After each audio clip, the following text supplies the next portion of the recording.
Well, folks, as you might imagine, I get a lot of comments and messages every day, and one recurring type of comment, or rather message, is people asking me to evaluate their weapon designs. They're sending me pictures of swords and other weapons that they have designed and asking me for feedback.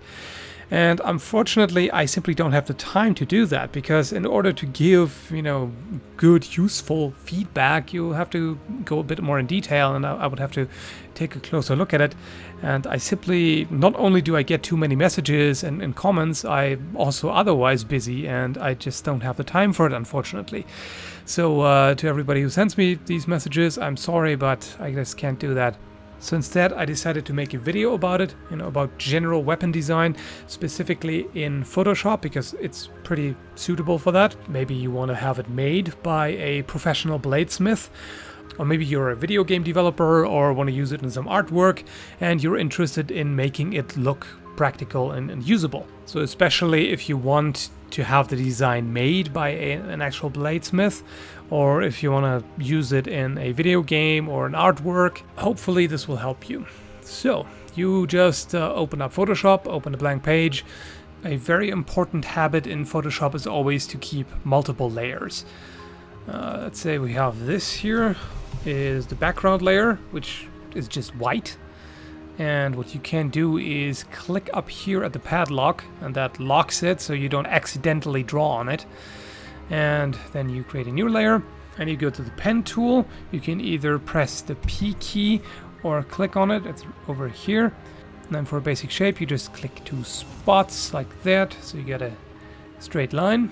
If you want to do a straight double-edged sword, that's what you would start out with. If you hold the Control key and click and hold and then drag one of the points, you can change where it's placed, so you can adjust the length if needed.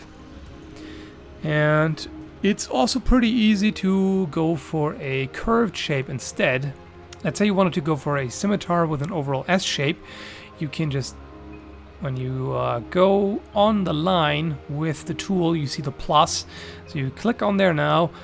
You hold Control and click on one of these two dots here on the handle that appears. And now you can drag it any way you want.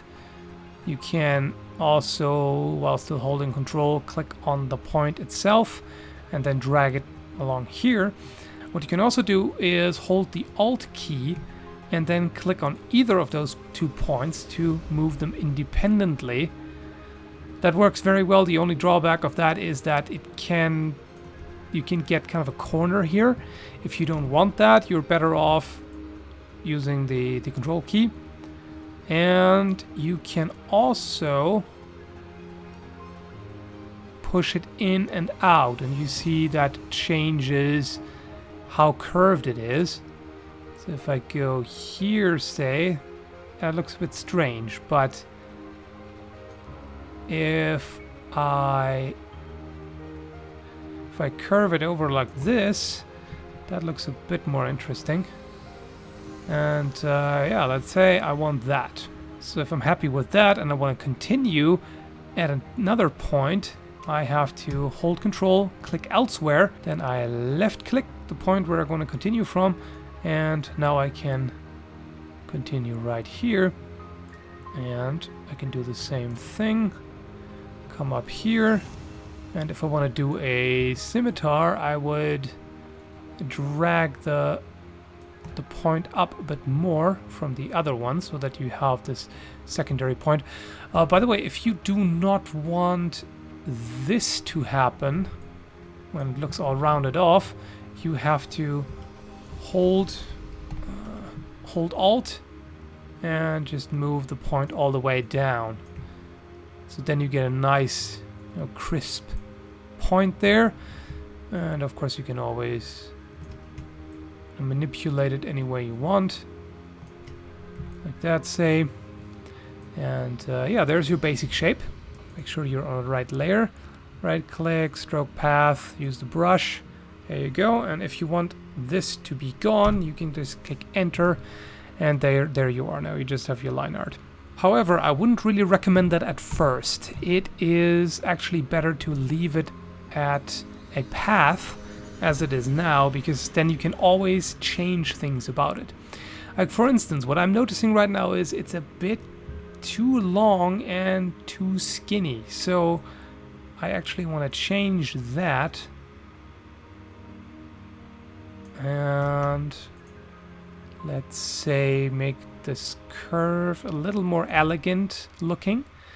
And of course, changing anything is pretty easy. Just hold Control and drag a point if you want to, which, as you can see, this changes the appearance quite dramatically, and that makes it a bit easier to change something if you're not quite happy with it. Like for instance, I noticed that the entire thing seems a bit too long, just in the overall proportions, and you can drag around quite a bit here and make it look the way you want to. When designing a practical weapon, it's always good to imagine holding one of those in hand, and that will deter you from coming up with very odd things. Let's say you think it would look badass to have a guard like this.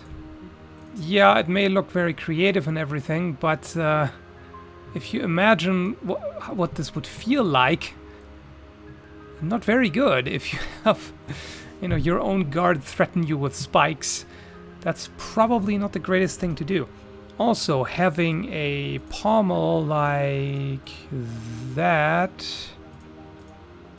for example, maybe not very conducive to the health of whoever wields it, because if you imagine your hand is holding it like this,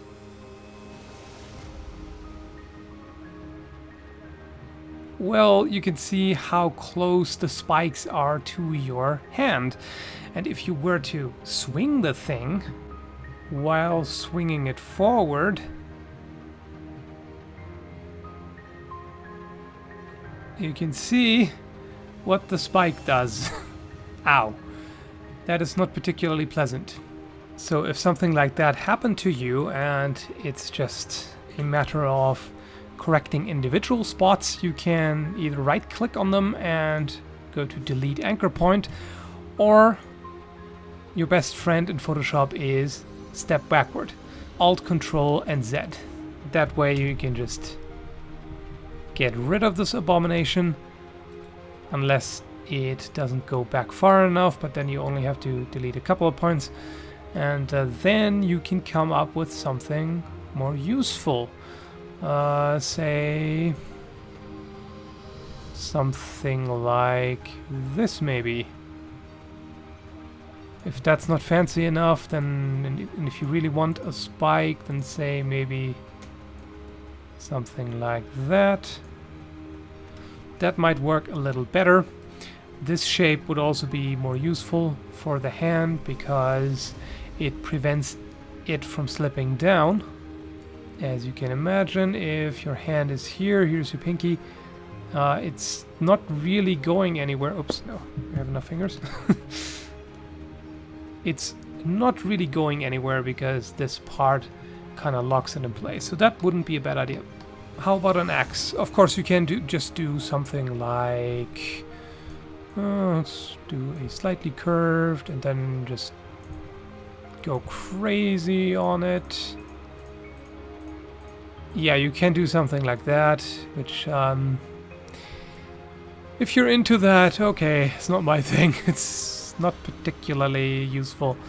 Instead, I would actually recommend deleting these extra points here and instead going for something like, if you want a bit more corners, that's okay. But something like this would be more appropriate. If you want to make it this large, that thing would be pretty heavy. So in that case, I would personally recommend making a cutout like this, just so that it wouldn't be super heavy. Yeah, I know, you can always say, oh, it's made of super light material and whatnot. But I just think it looks a bit more elegant if it's not quite that over the top. And this is maybe a bit too much. Let's leave a bit more material than that. Let's say like this maybe. Or, you know what, let's just get rid of this point entirely, and this too, we don't need that, and then we can just do something like that maybe. Just an example. In order to avoid weird lines, it's always good to keep it symmetrical, at least to an extent. You can of course want some asymmetric features, but you know, if let's say this side is all the way up there and the other side is here, yeah, you can see it just doesn't look right. There's just something wrong with it. So it's better to keep both at a consistent angle. So this dagger looks kind of fat, doesn't it? And also, never mind about the pommel. I should redesign it to look a bit less phallic. We don't want that. Why? Seriously. So let's make a ring pommel out of it. That's a bit less questionable, I would think. Just a bit of adjustment here, and yeah, I would still need some more tweaking. It's not quite right here, but you get the idea. Looks like a bottle opener now, but whatever. So, if you feel the need to do a guard like this, say, then you might want to ask yourself how, you know, good that would be to hold on to it. Something like that is not conducive to a good grip.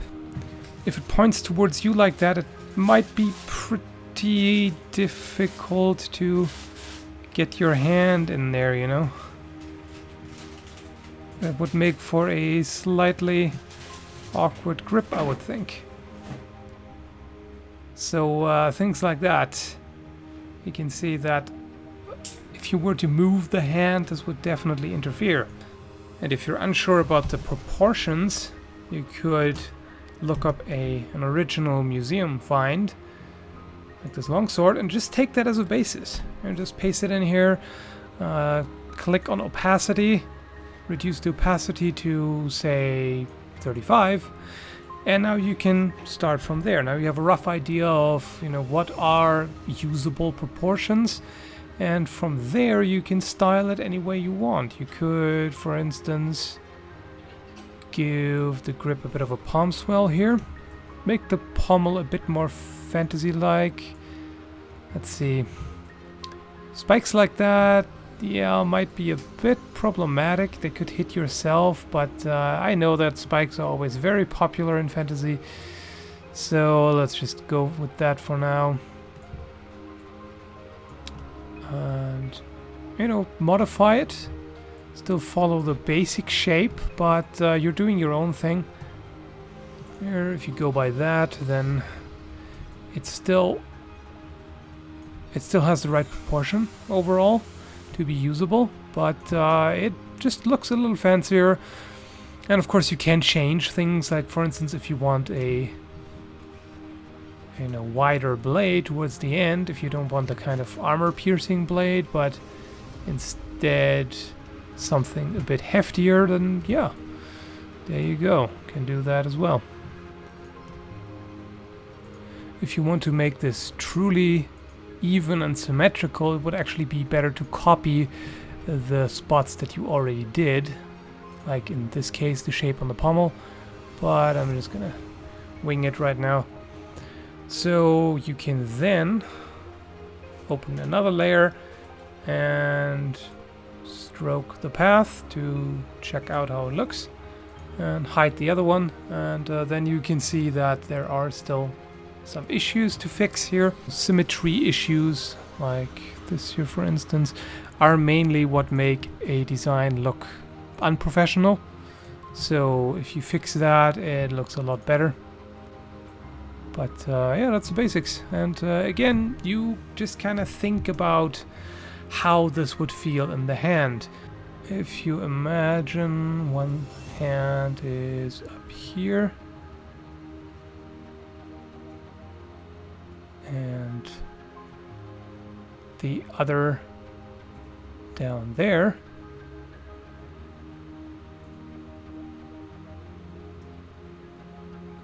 then you can imagine right here the pommel is probably not too nice to hold on to with that spike. However, what you could do is simply control click on that point, and you can actually just click on it once when you see the minus sign, and that takes care of it. You don't even have to right click and go on delete anchor point. And then you may think that, hey, this might be a bit more comfortable to use in hand. So let me end up with something like that. Then you can also color it if you want. Right click, go to fill, subpath.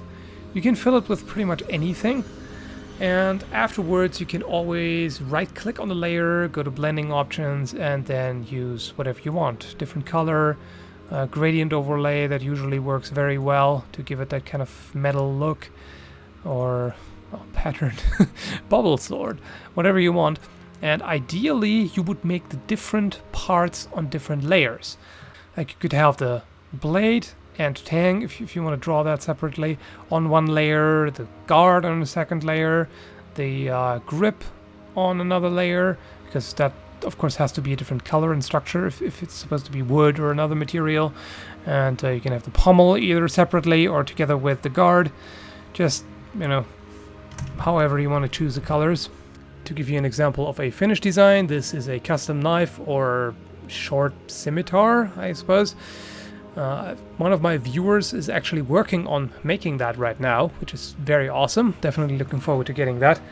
But yeah, you can use the gradients to look a bit more interesting than just flat colors. And of course you could do a lot more. You could, for instance, use a darker color to put in shadow here. You can make it look quite a bit fancier in general, and you can, you know, add structure here on the grip. I'm doing this very haphazardly right now just for demonstration, but you get the point. There are a lot of things you can do with it. Keep especially the line art separate from the colors, because that way you can have one layer for the line art, then put another layer underneath, and then you put the color there so that you can actually draw over the lines without hiding the lines. So I hope this was helpful, or at least entertaining, and thanks for watching.